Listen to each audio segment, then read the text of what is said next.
Good evening, or good afternoon, or good morning, no matter what time of the day that you're listening to this.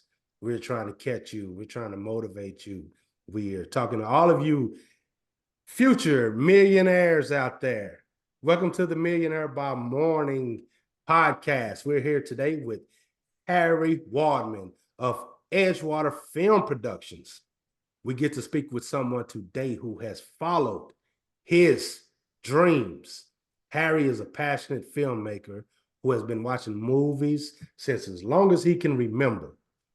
We're going to talk to him today about what he currently has going on. He has a few projects in the pre-production stage, and we want to talk to him about being an entrepreneur in the films and filmmaking career. Welcome to the Millionaire by Morning show, Harry. Thanks so much for having me. It's great to be here. Thanks, man. Glad to have you. I like to speak with people across the spectrum. Whatever your dream is, we like to say, follow your dreams, no matter what it is. There's nothing too big that you can't take on. You yourself, you've taken on filmmaking. I would like to know if you could take me back to when you first believed that this is something that you wanted to do. Like, how did that happen, and when did you realize? Yeah, of course. So I'll go back from the beginning. You'd mentioned earlier just about me, which is 100% true, loving films for as long as I can remember. So even going a little back before I realized I wanted to make films, watching movies, some of my oldest memories, I watching Indiana Jones and the Raiders of the Lost Ark. That's one of the two or three oldest memories I have watching a movie. Watched it as a super young kid. Always loved Harrison Ford. I love the whole film, but especially the opening scene when he's being chased by the boulder. I liked that scene so much that I would go to my aunt's place and I would find some like whatever rubber ball I could. I would run down her stairs and pretend I was Indiana Jones, and like the rubber ball would be the boulder chasing me. But yeah, so I grew up with Indiana Jones. Grew up with the original Star Wars trilogy, Lord of the Rings, Aliens when I got a little older. Started with a lot of the blockbusters, and while some of those are still my favorite films, when I got into college, I sort of started to branch out, started to watch a lot of the classics, kind of just movies from all different genres and places of the world, from across the world, and it became this obsession. But anyway, rewinding a little, so I always loved watching movies. I actually didn't fully realize that I wanted to make films for a living until near the end of college. Growing up, I guess I get it from my grandpa, who awesome guy, helped pay for my college. Um, he was a very kind of 2 + 2 = 4 kind of guy. And that's when it came to career, even if with my interest, it was a little different. When it came to my career, that's kind of how I viewed how my future career would be. So I kind of just accepted the fact that, yeah, I'm going to have a 9 to 5 or maybe longer job that I don't like very much. And, you know, it wasn't ideal, but it was what it was. And I kind of just tried to not think about it too much because it really depressed me. Um, so when my eyes were kind of first open was I was studying business in college, which I am glad I got a business degree. It's helped me as a producer of films, but a lot of the content really did not interest me at all. So I found myself not paying attention in most of my classes. And one of the first classes I took that actually had nothing to do with business that kind of opened my eyes was this personal essay class I took. I only took this because it was a filler class, and I thought, oh, this will be an easy A. Talked to a few of my friends, and they asked who the professor was, and I told them, and they said, oh, no, that they had taken the class, and they said they struggled in it, and that it was, not going to be easy at all. So I started getting stressed out, but it was too late to drop out of the class. To my surprise, it ended up being one of my favorite classes I've ever taken in school, period. And I ended up doing very well in it, actually better. I believe I finished with an A-, so better than a lot of the business classes I was taking. Yeah, it was basically just we'd sit in class, we'd read a handful of different excerpts, readings, and analyze them pretty intensely. And then throughout the semester, we'd write 3 personal stories based on our life experiences. And I just had so much fun writing those, and the teacher seemed to respond to them really well. And, unlike my business classes, I would go to this class excited in the morning to go to it, fully engaged, always participating. So that was kind of the first time I questioned, should I really be going into business? So, anyway, fast forward about a year, I have only under a semester left in school, and I had this very vivid dream. And this was kind of what led to me realizing I wanted to make films. I just seen The Social Network by David Fincher, one of my favorite films. And I had had this dream, and it was, sometimes things with dreams get a little weird where your identity kind of changes. So it was me, but it was also, I think it was a little influenced by the whole Eduardo being stabbed in the back thing by Mark. But anyway, so I had this dream that I'm this filmmaker at this prestigious film school. I'm going to all these different filmmaking classes, gearing up to make a film. And not only was I happier in the dream that I had been in real life for a long time, but the dream felt really real to me. And it felt so real that when I woke up the next morning, I grabbed my backpack and put on my jacket and was getting ready to run to, my cinematography 101 course, until I suddenly realized that it was a Saturday. It was like 11:45 a.m. I'd just been at a bar with friends the previous evening. I wasn't going to film school. I was going to business school. And I guess, after college, I would just get some business job I didn't really care about. And that would be the rest of my life. So I just like metaphorically hit a wall. I like dropped my backpack and my jacket on the ground. I sit on my bed, and I must have stared at my wall for like 20 minutes. And I think that was probably the single most depressing moment of my life, realizing that, oh yeah, none of this film stuff was actually happening. But what started as this horrible sinking feeling transformed into this, oh my God, light bulb in my head moment where I realized, yeah, it sucks that I realized I wanted to do filmmaking as I'm getting ready to graduate college with a business degree. But I realized at the time, it's like you're only 21 years old. You figured this out now. You could have figured this out way later or even never figured this out. So I looked at it as a blessing in disguise. And basically, I figured, all right, well, I'll finish up school, get my business degree, try to get, some business job that pays all right out of college, and then spend, nights and weekends doing research and filmmaking, starting to try to get on film sets. So yeah, I mean, I moved out to Chicago. I have been going to school in upstate New York. I moved out to Chicago shortly after I graduated. Um, got a job in insurance, which it paid the bills and the people there were nice. It was not for me. I lasted there about 5 years, and then I had to get out. But anyway, it was good for the time being while I sort of got my set feet in the film industry. So, excuse me. I was just mass watching YouTube videos on just every aspect of filmmaking. I took out some books from the library, and while I was doing that, I started networking. And I found this one filmmaker meetup group where I met this guy Eugene, and he was about to get started on this, at least for indie sized films. It's decently big indie project, and he brought me on to the film as a production assistant, which was awesome. So I got to finally see what it was like to be on a film set. And while I learned a lot and it was a blast being on the set, the real key was someone I met. I met this guy, Lance, who was the producer on the film at the time. And we had hung out a lot because I was the guy with the car and he was the producer. So we were doing a lot of picking up supplies, getting food for people, stuff like that, etc. So we hit it off so much that he ended up bringing me on all of his films. So I started off as a PA, did some assistant camera and assistant lighting work. But anyway, fast forward a little bit. I'd seen a quote, I believe, from Steven Spielberg and James Cameron, and they said, yeah, it's film school's nice, getting on set is even better.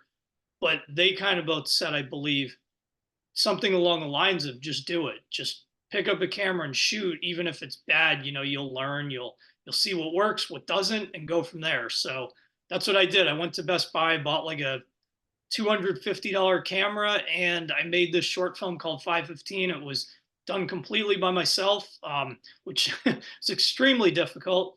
Um, but yeah, and it took me about a year to make, mainly because I kept running into continuity errors. The film all takes place in one day, and I was only shooting it on Saturday afternoons, sometimes Sundays. So I kept running into continuity errors first with the apartment. Everything needed to stay the same since it all takes place in the same day. And my hair kept growing. So it would have probably just been a few months if not for that. But anyway, I think that, I learned so much. I learned that I actually, while I have learned to enjoy being on a film set more, it taught me that cinematography, the actual shooting, is not my favorite thing to do. Whereas editing, something I never dreamed I would love doing, is, and that's still my favorite part of the process today. That was to me when the magic really happened, especially once I started to cut everything to the music. Um, that's when I, really learned how much I love this whole process. But anyway, so while I made this film and it was super fun to make, it was an amateur film. It was not something I was going to put out there really. So the film turned out better than I'd hoped, but I felt kind of stuck. And that led to me writing the script for my first professional short film, Enter the Room, which is currently finishing up its festival run, um, which is basically about these two brothers who have this kind of toxic relationship.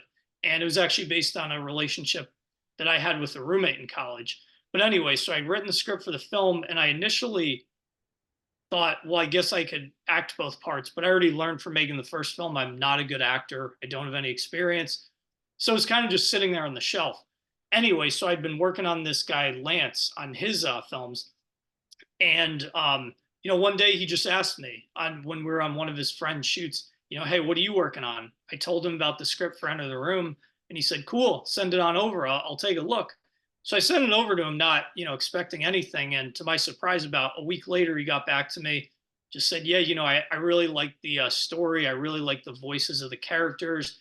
And he, said, how would you like me to jump on board, pro bono, and I'll help shoot and produce the film. And I just couldn't believe it. It was the break I'd been waiting for, at the no film school and no real directing experience. I just didn't know how to get a film started even. So I immediately said yeah, and I was so excited.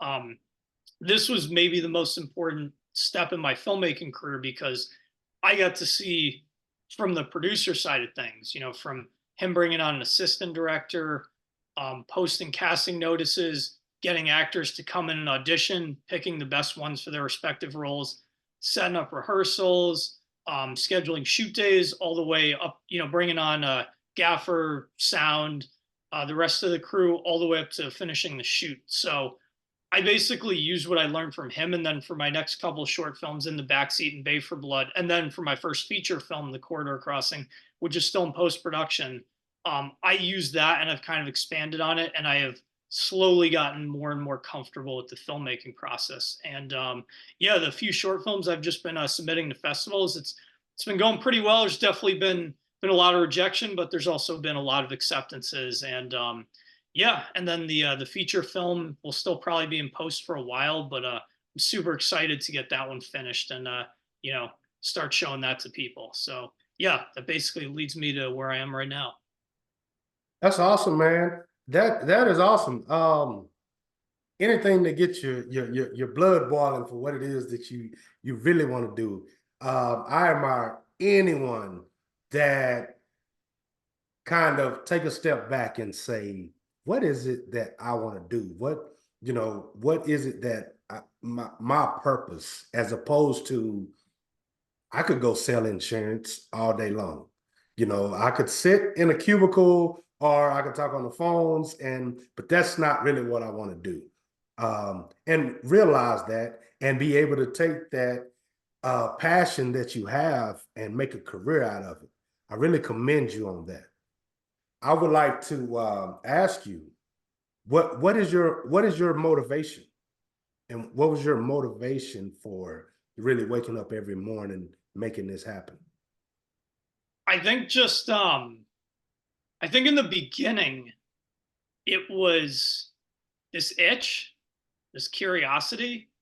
And then after I made Enter the Room, I just realized like not only was this more fun, was this more exciting, was this more cathartic to make, just than kind of than anything else I'd done before, but I just everything made sense. That I think that's the biggest way to put it is that I definitely felt I always had, as a kid, I mean, I was never popular, but I always had plenty of friends as a kid. I played a lot of video games, watched a lot of movies, played some sports, wasn't as good as sports, but listened to music. I always had lots of hobbies, but I always felt very lost. I found myself not paying attention in school, and I just always had um this kind of like odd feeling in my gut, and I think it was from not having a sense of self identity or purpose. And as soon as it the idea started when I kind of realized, oh, I think I want to do this. But after it was after 515 to an extent, but especially after Enter the Room, since that was an actual professional film that's being shown around the festivals now. It just everything made sense, everything clicked, and it's still like that now. Where at least I have the festivals going on and I am editing my feature film, but whenever I don't have a film in production for a long period, the balance sort of everything starts to feel off. Whereas once I get the film into production, as stressful as it is, and yeah, it costs money, of course, everything just feels right. So I think that is my motivation. It's one of those things where it, of course, because for a living, I didn't mention before, I do post production for a wedding company, which is it the same as making my passion project? No, but I like doing it 1,000 times more than when I worked in insurance. But yeah, with the filmmaking, has that actually made me lots of money? No. And while of course I would love to make a living just being a film director, doing my own films, it doesn't. Even if I never do, it wouldn't even matter to me because it is my motivation for getting up in the morning. I mean, it's just I always have it on in my mind, whether it's editing this feature film or I have another film that I'm starting to do research for that I outlined and I'm going to be writing the script for pretty soon. I have my first animated film I'm working on with my dad. We're storyboarding. I just breathe this stuff, and it's by far my favorite thing to do. So it's just a no brainer for me. Yeah, yeah, yeah. That's passion, man. That's the definition of passion. Most definitely. You did mention your dad, working with your dad. I'd like to ask you, do you have any mentors in this particular production or, passion? I would say the main one was the person Lance who I had mentioned earlier. He really was in the beginning, and we still chat and we stay in touch. I'd say, and not that it's by no means a contest. He does still have more experience than me, but I feel good in that. I would say so for Enter the Room, he was my mentor. Absolutely. I felt a little lost. It was my first time. I struggled a bit. And then he helped me out on my other short films, but as a cinematographer, not a producer, in the backseat in Bay for Blood. And I still thought of him as a mentor, but I felt that I was gaining more knowledge. And I think that once I got onto the feature film, um, it that's when I felt I mean, there were all kinds of hiccups with the feature film, of course, way more work than the shorts. But I feel now more that he's more just a friend. I will ask him for advice every now and then, but that I kind of and of course I have so much to learn. There's so many people in the industry who know a million times more than me. But that after that third short film, I kind of got the majority of the knowledge from him I needed. But yeah, I mean, we remain friends. He's doing well, and of course, I'm always rooting for him. He's always rooted for me, and is always very supportive of other filmmakers. So I wouldn't say that I so much have a mentor now, but more just that what I've been doing now a lot is, doing the festival circuit because I've heard it happens to a lot of filmmakers is they get a little arrogant before they start putting their stuff out there because you're not. And once you go to a good festival and you see how incredible some of the films are, it can be intimidating. But what I've started to do now is I follow, I was just at a Gen Con in Indianapolis to screen my short film Bay for Blood. And the festival was just amazing. It was quality of films, some of the highest I've ever seen at a festival. There were some truly masterfully films made. I thought, particularly in the science fiction block, but in all the blocks. And what I do is every time I see a really good film, I'll follow that filmmaker on social media, and I'll kind of just do some digging on kind of their work and what they've done. So while maybe that isn't a mentor, it's I want to follow. While I feel good with where I'm at, I definitely feel like an intermediate, arguably even an amateur, when I look at some of these filmmakers and how incredible the films they're making. So I kind of just look to them and try to, learn from them, and use them as motivation to see that, okay, well, I'm doing fine, but I have a lot of room to grow. Particularly, I think, in the production value standpoint, just with cinematography, picture quality, lighting, set designs, etc. But yeah. Right, right. I get it. That's you never want to be the smartest person in the room. You always want to be able to grow, to look for others to be able to grow. So Harry, when you're really getting into it, when you are doing your thing, we speak a lot here about mindset is one thing, but also spirituality, getting into your groove or getting into your flow. What do you do to prepare yourself, like as far as meditation, manifestation? Is this something that that you take part in so you can get into that creative flow? So for me, what's interesting actually is my roommate in college when I junior year, who not my I know I mentioned Enter the Room was based on a rough relationship I had with the roommate. My favorite roommate that I ever had in college was my junior year, and that was when I got really into watching all different types of films. And he was a big film buff, so we really bonded over that. And he actually meditated every day. So he would just give me a heads up for 30, 40 minutes a day. I would just put in my headphones and, be messing around on my laptop. And he would just be sitting in the corner meditating. And I didn't see it for a while because he was a very nice guy, but he was actually very neurotic, very stressed out. I would only see it at the end of semester when he had finals. So it's something I have considered. Everyone I've spoken to who meditates or has meditated has really had nothing bad to say about it. It's just not something that I've done to this point, but would like to try. But what you're asking on a more general scale, I absolutely have my kind of, I don't know if superstition is the word, but like ways of prepping. I would say that, excuse me, in the morning when I get up, because I live in North Chicago, but I work downtown Chicago.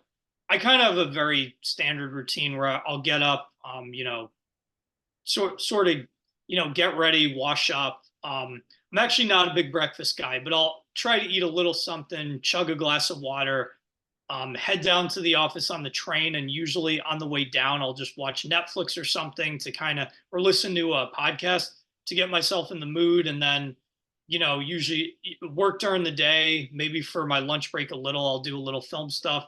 And then once the day's over, I kind of am in a rhythm. And that's when, when I come home and I can get all my film stuff going. And I'd say with me, I, as long as something super stressful doesn't happen, that definitely gets my head a little messed up. But as long as it's a typical Monday, Tuesday, Wednesday, Thursday, etc., once I get home from work, I kind of need to just get started.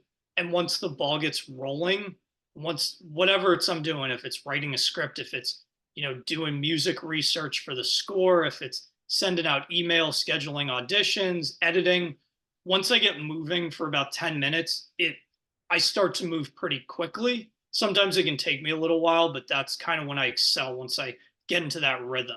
So I'd say it's more just about routine with me, and, kind of everything going as planned, which of course, when it comes to the actual film shoot, it never goes that smoothly. But at least when it comes to my editing or writing, it's easier to control that. So yeah, that's kind of my process, and it's gone pretty well over the last number of years overall. Okay, okay, great. That's a great answer, man. Routine. Um, Yeah, just being in the right routine and hoping nothing offsets you, and messes up your routine. That's a great answer. As far as your projects are concerned, with this being the Millionaire by Morning show, we know that marketing is the biggest thing that leads to monetization. So if you can give us some insight, what are you doing to market yourself or market your profession, to market your films? Yeah, so on the marketing side of things, that is something I'm a little newer with, but I have started to do semi-intensely basically mostly since I started submitting my shorts to festivals. So while I have been making shorts for a number of years, there was a long hiatus with the whole, even before COVID. Basically, I mentioned making Enter the Room, in the Backseat, and Bay for Blood. After Enter the Room, I got so hooked to making films that I think I kind of rushed the script to In the Backseat. I was still happy with how it turned out, but I wasn't as happy um, as with my first film. I put that one into production just like a couple months after Enter the Room was done. Then I made Bay for Blood maybe just half a year after. So I kind of went back to back to back on the shorts, and that was when I was in my more mid to late 20s. And then there was a hiatus because that was when I had it with insurance, and I basically moved over to video production full time. Kind of took a break, took it easy for a few months, started casually editing, got a couple wedding clients as a freelancer, but for a year and a half or so, I was just freelance editing, and it was great. Like, I love editing. I love editing to this day, but financially, it was a bit of a struggle. So with filmmaking already being kind of expensive, I told myself, take a break from filmmaking until you have a steady source of income. So I had to put that off for a bit. Fortunately, I did land a gig at this wedding video production company, which is full time. Um, and this was actually right before COVID hit. So I figured, let's give the job 6 months or so, make sure I'm happy there, which I am, fortunately, years later. Then COVID hits. So, of course, everything got put on hold. And after COVID was finished, I had gone crazy from not making a movie for for what felt like forever for me. So that's when I put my feature, The Corridor Crossing, which was a script that I had done for a while, into production. Then once that was done, about a year and a half ago or so, that's when I started doing the festival submissions. But anyway, so to answer your question about the marketing, this was something I was totally new with. Um, I think I learned a really important lesson. And not that this is everything, but I think that for not just filmmakers, people who are just starting out trying to promote themselves, this is probably, from my experience, the cheapest and the easiest way to market yourself, which I'll get into shortly. But to give a little story first before I explain specifically what that is. So I had been posting a little. I have Facebook pages for all my films, but I invited friends and family, but there aren't that many people following them.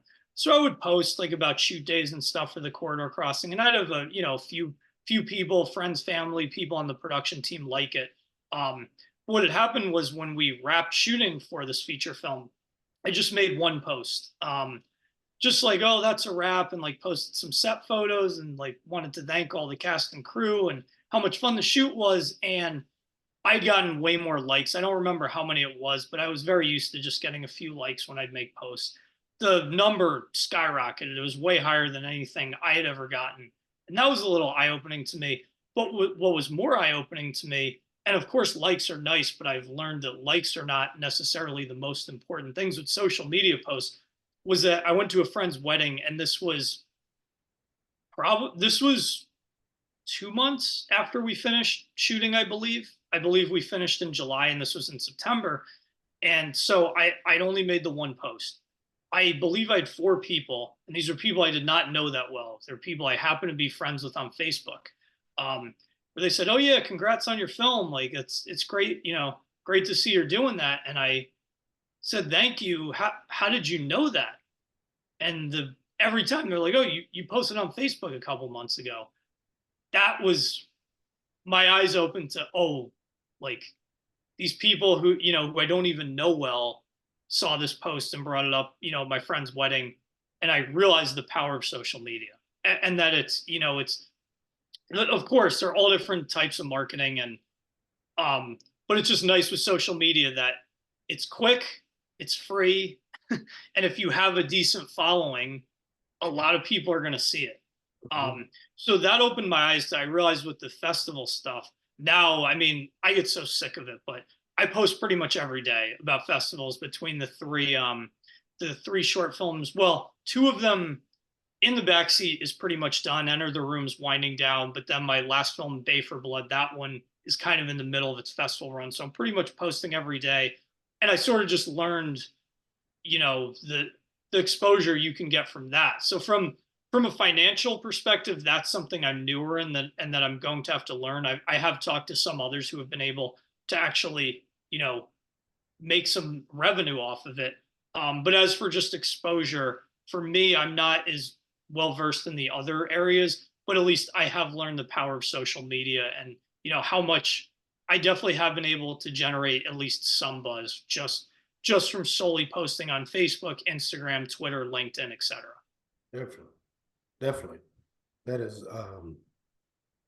is definitely social media.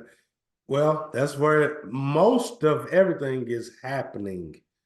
You know, they've taken away a lot of they still do the traditional marketing, but social media is definitely where you want to be. So I get that. Um, what do you have in the store for the future, Harry? Yeah, of course. Yeah, so I mentioned the film festival stuff. The most immediate projects I have, and the ones I wouldn't say I'm excited about all of them, but I'm probably the most excited about these just because these are the ones I'm going to make next. So the one that I'm the most excited about is my next feature film, Incautious, which is, so normally, I guess I had mentioned this before, I tend to delve into dark psychological thriller with like hints of horror. That's what pretty much all my films. I guess In the Backseat was more dark comedy, but I'm excited with this film, as this film more of a heavy drama, but is going to have lighter moments. It's going to be stylistically and tonally a lot different from everything I've made, but it's something that, like I do in most of my films, most of my characters are based on pieces of myself and or people I've known throughout my life. So this is a very personal story to me, like pretty much all my other films. Basically, just based on myself, a few friends I had growing up, and kind of just the different crazy things we went through as kids, and some of the drama that happened with their parents too. So that film, I'd had the idea in my head for a while and felt really good about it, which I can't say for most of my ideas. Say 80 to 90% of my ideas, they just don't quite work. And I learned that it's better to wait, because if you put that into production, the idea doesn't fully work in your head, things might not go so well. But anyway, so this is one of the few ideas I have that I, from start to finish, I feel really good about. Yeah, I mentioned the outline is finished. I like to put together temp scores before actually putting together the final score. So I'm currently putting a temp score together for the film, just listening to tons of music. And I'm getting ready to write the script for that, which I'm hoping to have done in maybe in a couple months, but then I'll be tweaking it over the rest of the year. And my plan is to have production to begin for that next September. Um, so yeah, that is sort of the next one. And then I mentioned the animated film. So I'm a huge animated film junkie. A lot of my favorite films are animated films. And my dad's an artist. And while he only did one animation film back in college, but it's been going real well so far. So I've just been telling him what to draw. We've been storyboarding. We will probably need to bring an actual animator on board. We'll probably still be storyboarding for at least a few more months. But yeah, that's this film called Slivered, which is just going to be a quick 90-second film, just kind of a little metaphor on, it's supposed to be about this main character having issues casting actors for his film, but kind of more general, just not being able to find the right fit and how frustrating it can be. So it's just going to be a little metaphor on that, which is going to be this. We're going to kind of have this crazy monster running around in this underground sewer, and that's going to kind of be the metaphor of how this guy feels like he's in this nightmare while he's trying to properly cast for his film. So yeah, that one I'm hoping, I want to finish production on Incautious, which that will hopefully start next fall, and probably we probably won't shoot till the spring. So I want to get that done first. Once that's finished, then I would probably, assuming that we have everything ready to go for Slivered, I would probably get that into production. Um, in addition to that, for anyone who's curious, my name's Harry Waldman. Um, my company's Edgewater Film Productions. If you go to edgewaterfilmproduction.com or just Google Harry Waldman or Edgewater Film Productions, my website should show up, and that the films tab has all of my ideas. So yeah, that's pretty much what's going on now. And then I guess the only other thing is with these short films, Enter the Room, Bay for Blood, and In the Backseat. When they're finished with their festival run, I'm ideally going to probably try to get them streaming on some YouTube channel that has a decent amount of traction, and or potentially just end up with them on my Vimeo YouTube pages. As for the Corridor Crossing, the feature film, I am very new with distribution, particularly for feature films. That one I'm gonna have to take more time, try to figure out what exactly I want to do with that. But I assure everyone this film will. I like to believe, sometimes it takes a little longer than I hope, but all of these films should end up somewhere to stream online eventually. Okay. Okay. Are you a fan of Tubi? Oh yeah, that's I've gotten recommendations. Actually, Lance, he actually had told me that what was interesting for the shorts, the 3 shorts I had, he said he knows a few filmmakers actually who kind of turned a few shorts into an anthology and could get it on Tubi. But for the Corridor Crossing especially, I that is one of the options. I've talked to multiple filmmakers who said they were able to get their film on Tubi. So that's definitely one of the avenues that I could potentially take in the future. Yeah, definitely. Definitely. Okay, man. Anyone that wants to follow you out there, anyone that's listening and want to follow you and keep up with you to see your progress and what you're up to, what are your social media handles? Yeah, of course. Yeah, Facebook name Harry Waldman, LinkedIn Harry Waldman, um, Instagram is hwaldman18. And yeah, the simplest way to do it too, if you just Google Harry Waldman filmmaker, all the social media should come up. Edgewater Film Productions, that too, the website will come up, and yeah. Cool, man. Super cool. Hey, Harry, I want to thank you for coming on the show. Like I say, anyone that is following their passion gets much respect from me, and anyone that's listening to the show know how I feel about people that's living out their dreams, or at least trying to, giving it an effort. So I want to commend you on that, Harry. And again, I want to thank you for coming on the show, and I wish you much success at everything that you do from here on out. Thanks so much for having me. It's been an absolute blast talking to you, and yeah. All right, we'll be looking for Edgewater Films, man. I'll definitely be tuned in and following you on all your social media channels. Awesome. Thanks so much. I appreciate it. All right, man. You have a great night. We'll talk to you later. All right. Thanks.